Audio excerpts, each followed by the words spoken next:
In the kingdom of Orion, where golden palaces case the heavens and rivers wove silver thread through the valleys, there lived a princess named Zaria.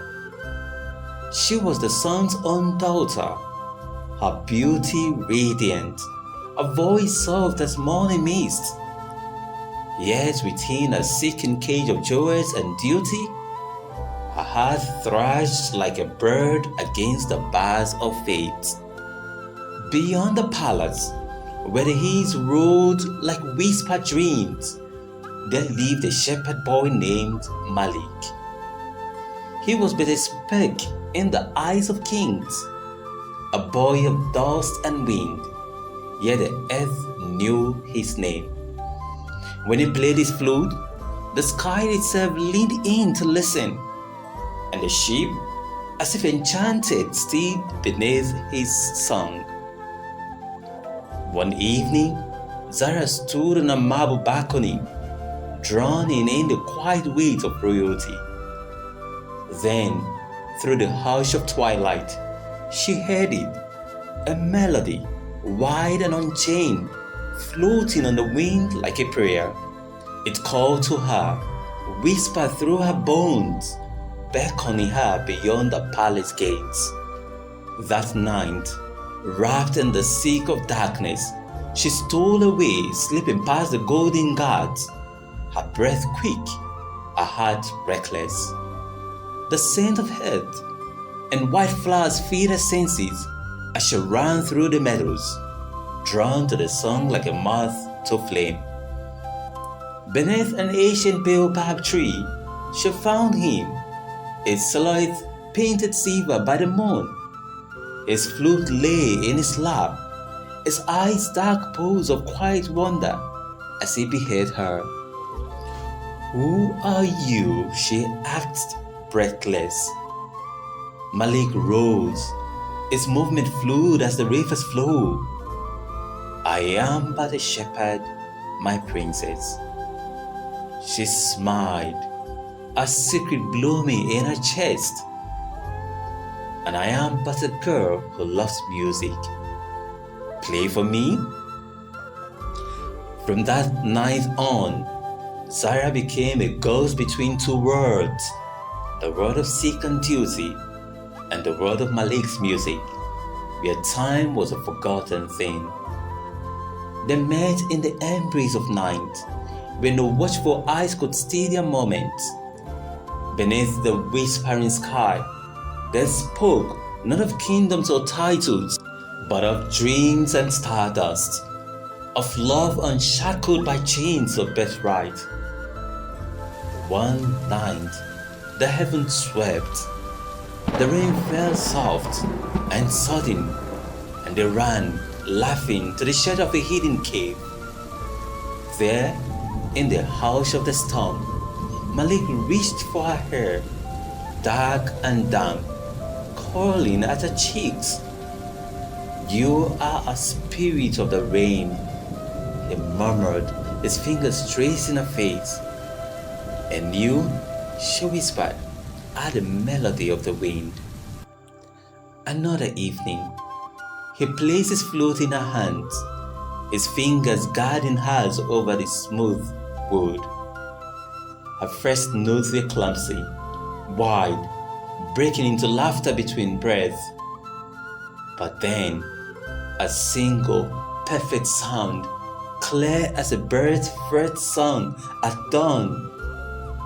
Malik's eyes shone. Now you were part of the music too. On the night the moon hung full and bright, he traced constellations in the sky, his voice no more than a breath. "If ever you feel lost," he whispered, "look to the North Star. It will lead you home."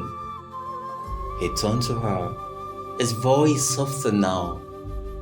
"And if you ever wonder where I am, look to the brightest star. I will be there." But love is a fragile thing beneath the weight of power. The king, upon learning of their stolen night, thundered with rage.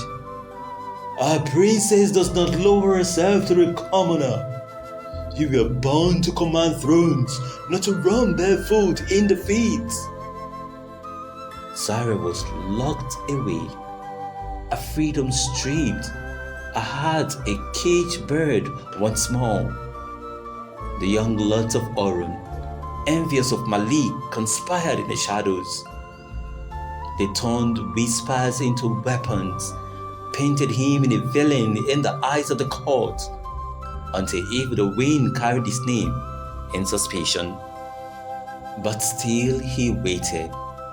Beneath the baobab, beneath the stars, his flute never silent.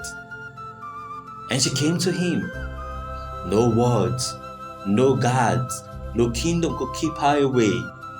She moved through darkness, cloaked in longing, her steps guided by love. Each meeting became a stolen prayer, their hands lingering, their whispers softer, their eyes speaking all the words they dared not to say. She traced the lines of his face as if memorizing him for eternity. He touched her as though she were made of moonlight, afraid she would slip between his fingers. One evening, he wove a bracelet from white flowers and grasses, tying it around her waist. A queen wears gold, she mused, and he shook his head. A queen wears what her heart desires. She hid it beneath her royal bangles, a secret piece of him she carried always. But the world is cruel to lovers who defy its rules. One night, the shadows came, men with faces masked in malice, their hands cold as steel. They took him, bound him in chains, dragged him into the darkness where no melody could reach. For days, Zaria searched, her voice roared from calling his name into the wind. Then, the river carried his cruel answer to her, his body broken, his flute shattered beside him. Something inside her died that day. She returned to the palace, but she was no longer Zaria, the girl who laughed beneath the stars. She was only a whisper of who she had been, a ghost behind gilded walls. She no longer spoke, nor smiled, nor danced. The suitors came and went, but she did not see them. The years passed, and the kingdom whispered of the princess who had loved the shepherd so fiercely that, when he died, she too had died in spirit. She became a shadow, an old woman lost in time, forever staring at the moon, waiting for a song that would never play again. And yet, they say that on quiet nights, when the world hushes to listen, a flow still plays in the heat, a melody of love and loss, carried by the wind as eternal as the moon.